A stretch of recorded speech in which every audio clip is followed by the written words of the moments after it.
Me dice. Y el problema de atención, la primera pregunta es que ¿cómo usted cree que se diferencia un problema de atención común y un trastorno de déficit de atención? Bueno, antes que todo, buenas noches. Buenas noches. Soy el doctor Miguel Solano, especialista en cerebro, neurología. Con respecto a cómo se diferencia un problema atencional de un trastorno por déficit de atención, pues vamos a empezar definiendo qué es la atención. ¿Sí? La atención es un proceso, es una función cognitiva, ¿verdad? O función cortical superior, en donde nosotros fijamos por decir así, nuestro cerebro en ciertas situaciones. Por ejemplo, si nos hablan y volteamos a ver, ponemos atención, decimos, ¿no? Ujú. Entonces, eso es una función del lóbulo frontal, ¿sí?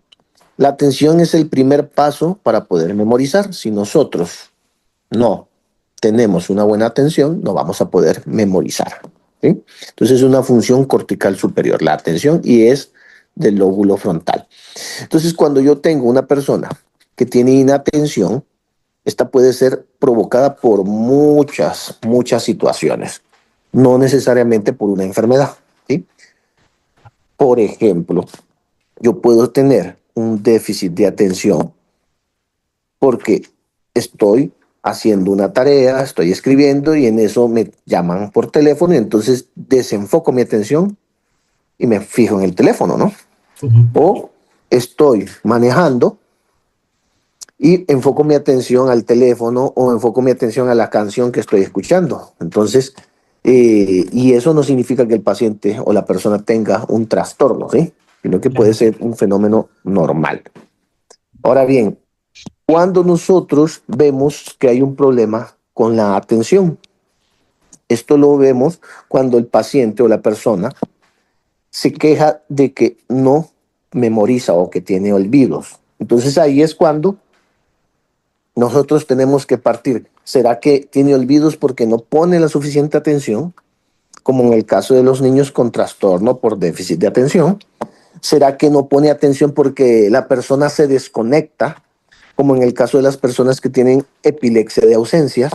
¿Será que la persona no pone atención porque está con alguna enfermedad como un bajón de azúcar, como una subida de azúcar, como alguna bajo el efecto de alguna droga? ¿Entiende? Entonces la atención puede ser alterada por diferentes circunstancias. Entonces, respondiendo a su pregunta, pues una persona puede perder la atención no necesariamente por un déficit de atención. Ujú. Si yo me voy a enfocar en diagnosticar un déficit de atención, un trastorno por déficit de atención, entonces yo ya sé que eso es un trastorno del neurodesarrollo y lo voy a ver en un niño.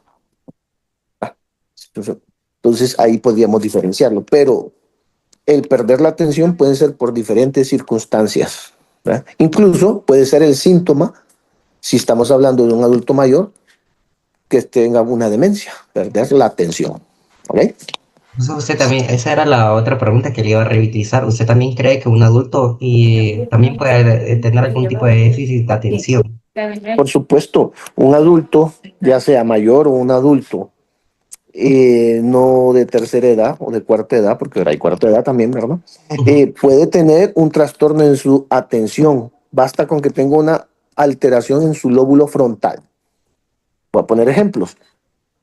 Entonces, si tenemos una persona adulta que no llega a los 60 años y que está bajo efectos, por ejemplo, de bebidas alcohólicas, puede tener disfunción de la atención, porque las bebidas alcohólicas pueden darnos eso. O que está tomando ciertos medicamentos psicotrópicos o sedantes, puede tener un déficit de atencional, no necesariamente porque él haya padecido de esto en la niñez, sino que bajo efecto de un medicamento. Entonces sí se puede tener. Si tengo un adulto mayor que tiene problemas de memoria y que tiene problemas de atención, puede ser porque tenga una demencia o porque tenga una enfermedad como una enfermedad cerebrovascular o como una hidrocefalia. Entonces efectivamente se puede presentar en adultos y obviamente pues uno de médico tiene que buscar la causa. Pero usted también cree que esas enfermedades se pueden dar por ansiedad o algún tipo de depresión. No es que lo O, creo, es que se puede dar. Una de las causas que pueden dar problemas de olvido o de atención es tener mucha ansiedad. sobre todo cuando el paciente está muy estresado, ¿verdad? Por ejemplo, que cree que lo andan siguiendo, entonces pierde la atención porque piensa que cualquier ruido, cualquier mirada puede hacer que le dé como que está, o sea, que pierda la atención. ¿Sí? Entonces eso se puede dar en esas situaciones. Un paciente con depresión pierde la atención porque está muy deprimido, porque ya los neurotransmisores que deberían de estar bien y que no lo están en las personas con depresión, pues hacen también que puedan tener esto. Una pseudodemencia por depresión, existe ese término. El paciente no tiene una demencia por una enfermedad, sino que es tanta la depresión que ya no enfoca, ya no memoriza porque están bajo sus niveles de alerta. Entonces sí se puede dar por enfermedades de este tipo. Y usted, doctor Miguel, ¿usted cree que cuando ya tenemos ese tipo o cuando ya esa enfermedad está muy severa, ya ahí usted tendría que remitirlo con el psiquiatra, me imagino, ¿verdad? Ok, O- estamos hablando desde el punto de vista solo de la inatención, ¿no?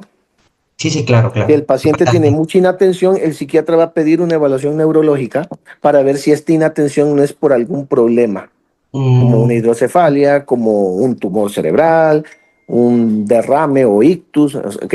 O porque tenga disfunción en otras, de otro tipo de enfermedad, como por ejemplo que tenga hipotiroidismo, que tenga el sodio bajo. Entonces, todo eso, antes de decir, es que él ocupa tratamiento psiquiátrico, uno tiene que verificar que está funcionando bien el cuerpo, ¿sí?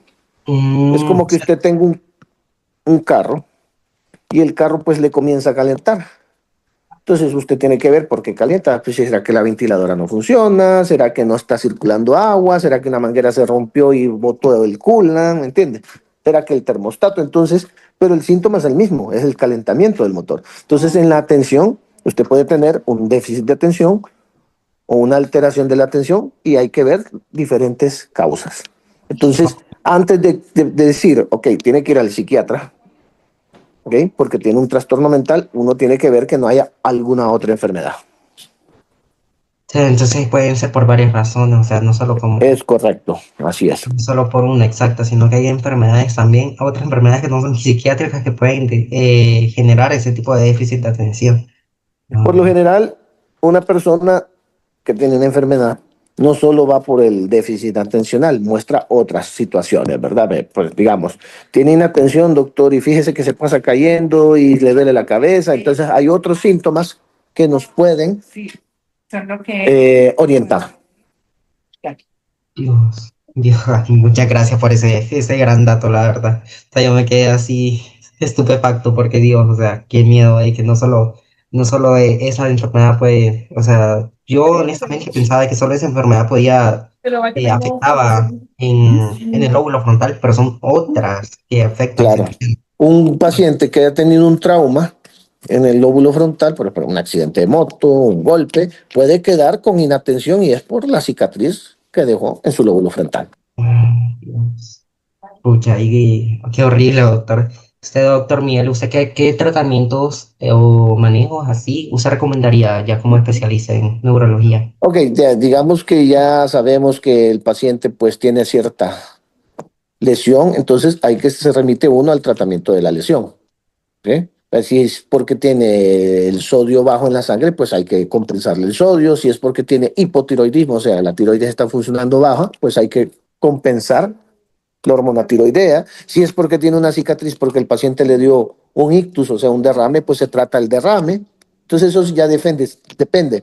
Si es un niño que tiene un trastorno del neurodesarrollo, pues hay medicamentos que pueden ayudar para eso y terapias también, ¿verdad? Entonces todo depende de la causa. Pero dependiendo de la causa, dependiendo del tratamiento, ¿verdad? Es correcto, así es. Ok, y pueden haber miles y millones por lo que tengo claro, porque no son tanto causas psiquiátricas, sino que hereditarias y son muchas cosas, entonces es un poquito complejo, me imagino, estudiar todas esas áreas de que pueden. O sea, no es que sea complejo, sino que hay que investigar la causa para poder dar un mejor tratamiento. Y usted, No doctor. solamente tiene déficit de atención y vaya a ser psiquiatra, no. O sea, hay que investigar la causa, ¿verdad? Doctor Miguel. Doctor Miguel, y una de las últimas preguntas es, ¿usted qué recomendaría para mejorar la atención y ya en la vida cotidiana, ya en el día a Ok, día? son varios factores. Primero, un buen sueño. ¿Sí? Paciente que tiene un pésimo sueño o que tiene insomnio, no puede tener una buena atención y por lo tanto no puede memorizar. ¿Sí? Y es más difícil si anda cansado ese cerebro. Dos, tiene que estar bien hidratado y bien comido ese cerebro, o sea, tiene que tener combustible.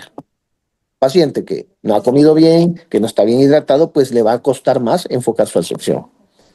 Tres, evidentemente, para tener una buena atención, ¿verdad? Pues tiene que tener bien sus cinco sentidos, pues.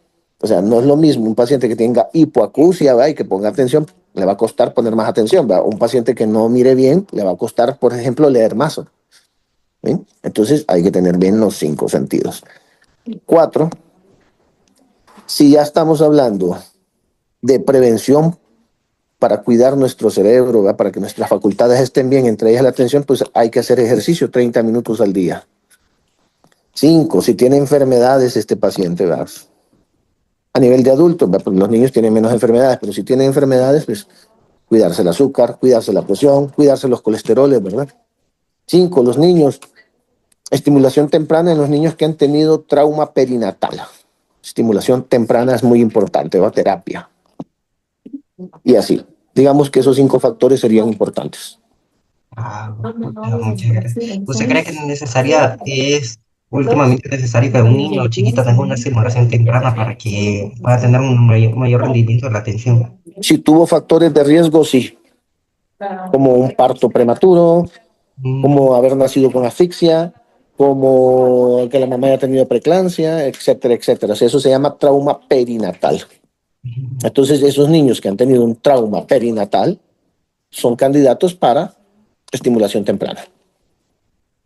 Pues muchas gracias, doctor Miguel, y gracias por responderme esa serie de preguntas. Realmente hasta yo me siento como iluminado de tanto que aprendí con esa entrevista. Muchas gracias también por Bueno, su tiempo y por compartirnos esta relevante y necesaria información para nuestro proyecto.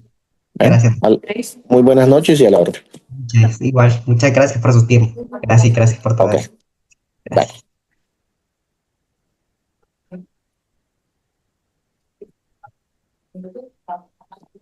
Gracias.